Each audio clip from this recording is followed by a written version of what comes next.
राम राम भारत। साथियों, आपका मित्र सुरेंद्र राणा पुनः मजबूर हो गया अपनी बात कहने के लिए। जैसा कि पिछले वीडियो में आपको बताया था कि महाराष्ट्र में शासन का ऐसा नशा, ऐसा घमंड कुछ लोगों के दिमाग में चढ़ा हुआ है कि उन्हें यही समझ में नहीं आ रहा कि करना क्या है और क्या नहीं करना। बेहद शर्मनाक कि जब सच को दबाने के लिए तुम सारे हथकंडे फेल कर दो तो पत्रकारों को उठा के जेल में डाल दो। उससे भी पेट नहीं भरा तो उस भड़वे गैंग ने, जो एक टूचों का संगठन है, एक रिटायर नेवी के अफसर पे हाथ उठा दिया। अबे इतनी हरामखोरी पे मत आओ। घमंड तो रावण का नहीं रहा था। और तुम किस बात के सैनिक हो बे? एक सैनिक बनने के लिए मेहनत करनी पड़ती। सेना में जाने के पूरे मापदंड पूरे करने पड़ते हैं, तब जाके कहीं अपने नाम पे सैनिक लिखने का सौभाग्य मिलता है। तुम्हारी तरह टूचे, तुम तो इतने कलंक हो मानवता के नाम पे कि अपने आप को तुम उस देवादिदेव महादेव के नाम से जोड़ के शिव सैनिक। तुम शिव सैनिक नहीं हो बे, तुम सब मुर्दे हो तुम। किस बात का घमंड है? कुर्सी हमेशा नहीं रहती। अरे तो औकात नहीं है एक सैनिक का मुकाबला करने की भी, क्योंकि सैनिक बनने के लिए वो मेहनत और लगन से उस मुकाम को हासिल करता है। तुम्हारी तरह चटुकारिता, चापलूसी और चमचागिरी से अपने आप को प्रमोट नहीं करता कि मैं ये हूँ, मैं वो हूँ, मैं फुलाना हूँ, मैं ढिमका हूँ। महाराष्ट्र के मुख्यमंत्री उद्धव ठाकरे जी सांप सूंघ गया या कुर्सी का नशा इतना हो गया? महाभारत में धृतराष्ट्र एक पात्र है, पुत्र मोह में अंधा होकर पूरा कुटुंब बंधु बांधव खत्म करा लिए थे। तो कुर्सी का इतना घमंड मत करो कि मतलब इतना गुस्सा है कल की घटना से कि पता नहीं किस तरह अपनी भाषा पर काबू कर रहा हूं मैं। जिस तरह शेर की खाल पहनने से गिद्दड़ या गधा कभी शेर नहीं बनता, वैसे ही टूचे और भांड लोगों के सैनिक लिखने या अपने नाम पर लगाने से वो सैनिक नहीं बनते। सैनिक बनने के लिए मेहनत करनी पड़ती है। दम, चापलूसी और चमचागिरी नहीं, दम। बहुत छोटी सी उम्र में सपना पालना पड़ता है सैनिक बनने का, तब जाके कहीं वो सैनिक बनता। और हराम करो, तुम्हें शर्म नहीं आई जो तुम एक रिटायर, और वो भी काफ़ी उम्र दराज,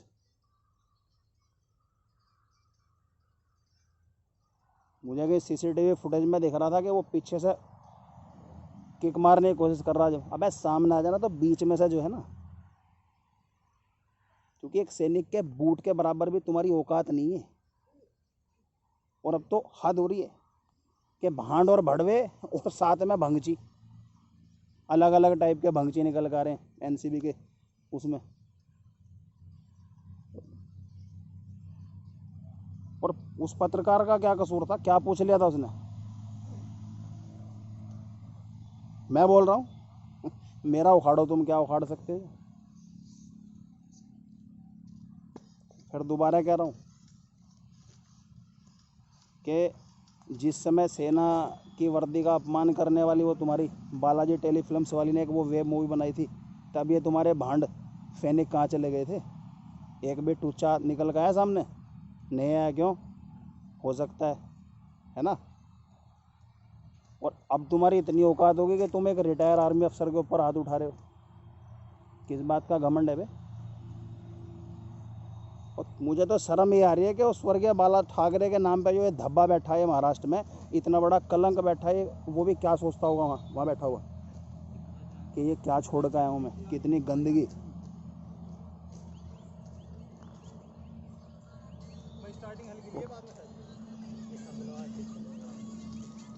सोचने की बात है, ठीक है। तो तुमसे कोई सवाल पूछ ले तुम उसे जेल में, अबे उद्धव ठाकरे और पूरी सरकार, पूरी महाराष्ट्र सरकार और ये भांड समूह जो है इनका, जो फर्जी सैनिक लिखते हैं अपने आपको, ये टूचे भड़वे, मैं कह रहा हूँ उनसे कि अपने कम से कम उस सैनिक की उम्र तो देखते कि अपने बाप पे भी हाथ उठा देते हो तुम। सेना में अनुशासन होता, एक सैनिक नाम, नमक और निशान के लिए लड़ता है। तुम्हारी तरह चापलूसी, चमचागिरी और भड़वागिरी नहीं करता हो, क्योंकि सैनिक के लिए भारत और भारतवासी, विजय और वीरगति, ना किसी नेता के चिलम भरने, ना किसी के तलवे चाटने। और तुम्हें चाटने तुम चाटो, लेकिन इतना तो मत गिर जाओ बे। और अब से पहले कई वीडियो में मैं कभी नहीं बोला, लेकिन आज मैं कह रहा हूँ जितने भी मेरे मित्र इसे देख रहे हैं कि कम से कम इसे उस लेवल तक शेयर कर देना कि ये महाराष्ट्र में उस गिदड़ झुंड और गिदड़ों के सरकार तक ये आवाज़ पहुँच जाए कि ये भांडगिरी ज़्यादा टाइम चलेगी नहीं। सैनिक का सम्मान माने राष्ट्र का सम्मान, और राष्ट्र का सम्मान सर्वोपरि है। जो सैनिक का सम्मान नहीं कर सकता, मैं नहीं मानता कि वो राष्ट्र का भी सम्मान करते होंगे, क्योंकि तलवे चाटने से फुर्सत नहीं है अपने आकाओं के को खुश रखने के लिए। और दोबारा कह रहा हूँ, एक वो क्या नाम है उसका, संजय राउत, अबे वो एक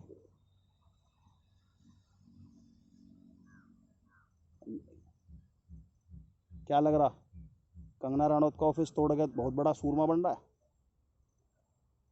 दाऊद इब्राहिम का तुड़वा ले, एक बार तुड़वा ले, वहीं आकर सैल्यूट करूँगा तुझे। गुर्दे में दम होना चाहिए।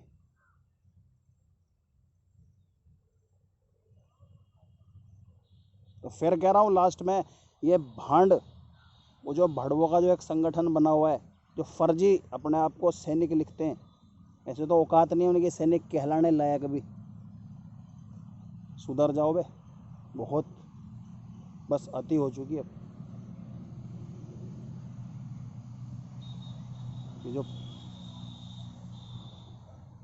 गठरी है ना, ये भारी हो चुकी है तुम्हारी, अब इसके खुलने का टाइम आ रहा है। और ये फड़फड़ाहट इसीलिए हो रही है। और किसी भड़वे भांड टूचे को मेरी बात बुरी लग रही हो तो लगती रहे, कोई फ़र्क नहीं पड़ता मुझे। सुरेंद्र राणा खुल के बोलता है, सीधे और सरेआम बोलता है, क्योंकि ना सत्ता पक्ष का हूँ ना विपक्ष का, केवल और केवल भारत और भारतवासियों का। मैं हर सच्चे राष्ट्रवादी का हूँ, समझ में आई। और पार्टी उस भांड संगठन का मुखिया होने के नाते उद्धव ठाकरे जी, नैतिक जिम्मेवारी लेनी पड़ेगी तुम्हें, और उस सैनिक के घर जाकर माफ़ी मांगनी पड़ेगी। जय हिंद, जय भारत, वंदे मातरम।